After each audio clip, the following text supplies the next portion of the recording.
Vice President Harris has been working to shore up support among black voters, particularly among men. This move comes as former President Trump claims he's making significant inroads with that particular demographic group. But CBS News polling, brand new polling, finds Harris is doing as well as President Biden did in 2020 with black voters. That undercuts that Trump messaging just a little bit. Our Taurean Small spent the weekend in Greenville, North Carolina, where local leaders are trying to get more voters to the polls. On any given Sunday, Mark Chapel Baptist pastor Douglas Leonard hopes to move churchgoers with his sermon. On this Sunday, he's hoping to move them to the polls. In one particular county, it was only about 15,000 that actually went to the polls. We're hoping to increase that by a minimum of 25%.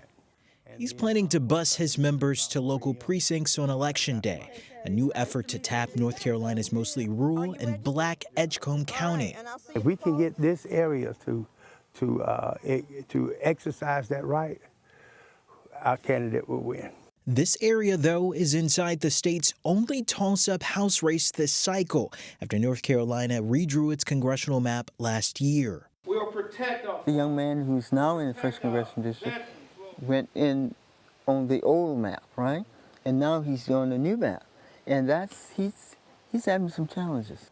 Since 1992, voters here have only sent black lawmakers to Washington, starting with Eva Clayton to Democratic incumbent Don Davis, who's looking to fend off a challenge from Republican Lori Buckhout. To see this as the one toss-up race, what does that say to you? It was intentional. What it says to me, it's intentional, and they're trying to go back. We're not going back, we're going forward. Clayton as defiant now as she was in the 80s. She and her neighbors in Warren County protested state-authorized dumping of toxin-laced soil in their community.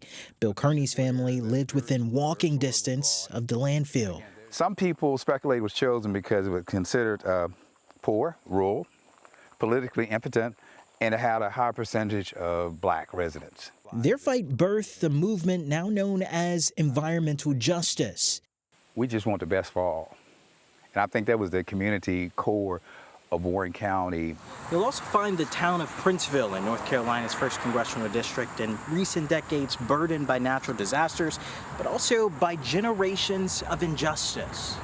It's a county and district up for grabs in a state now in play. What's the story, the political story of the Black Belt here in eastern North Carolina? It has many faces, depending on what you want. You know, it's the continued story of hope. I think I can give a story of hope or of despair. Our Taurean Small joins us now. He is in Minneapolis. We'll tell you why in just a minute. So, Taurean, as you know, there's big data in campaigns and there's small data. Big data is our polling surveys. Small data is encounters with voters that all of us get a chance to have. You just had some in North Carolina. What's the sense there 22 days out? Yeah, Major, when I went out there, I spoke with members of the Warrenton High School community there. They were celebrating a 20-year anniversary or graduation there. And I talked to voters about how they felt, what was the feeling. A lot of them were energized and engaged. They recognized that the district, the congressional district that they're in, is, again, one of the only toss-ups in the state after the state decided to redistrict, and the House Democrats could lose up to 3 seats this time around. So they understand the importance of their vote this time around, which is why we're seeing a lot of these ancillary groups, which is why we're seeing these churches really step out and really get in front of these get out to vote efforts. And is that mobilization specifically, Taurean, at least in your experience, focused on African-American men? Absolutely, and especially in a place like East North Carolina, it's rural black men that were the targets of these get out the vote efforts. They're going to churches where it's a lot of older black men there. They're going to these high school reunions, like I said, where there's millennial black men there looking to celebrate.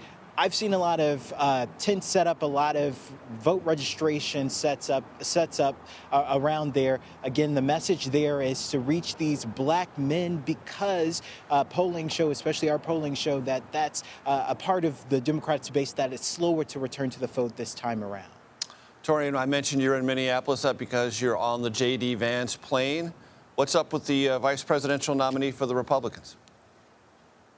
Yeah, the Ohio senator made a stop out here briefly in between fundraising to hold a press conference. It was somewhat of an impromptu press conference outside the Minneapolis Police Department's 3rd precinct. That was the building that was the target of riots during or after the murder of George Floyd in 2020. He used that as an opportunity to call out the governor, who we know is a Democratic vice presidential nominee, his handling of unrest back then. But as I pressed the senator, Donald Trump at the time, who was the president, said he agreed fully with how the governor handled that situation. Vance brushed it off, said that Donald Trump was just being nice. But we know that over the next couple of weeks, J.D. Vance's closing arguments would be to litigate the governorship or the governor's term here in Minneapolis, and centering the riots that happened in 2020 will be crucial in that mission.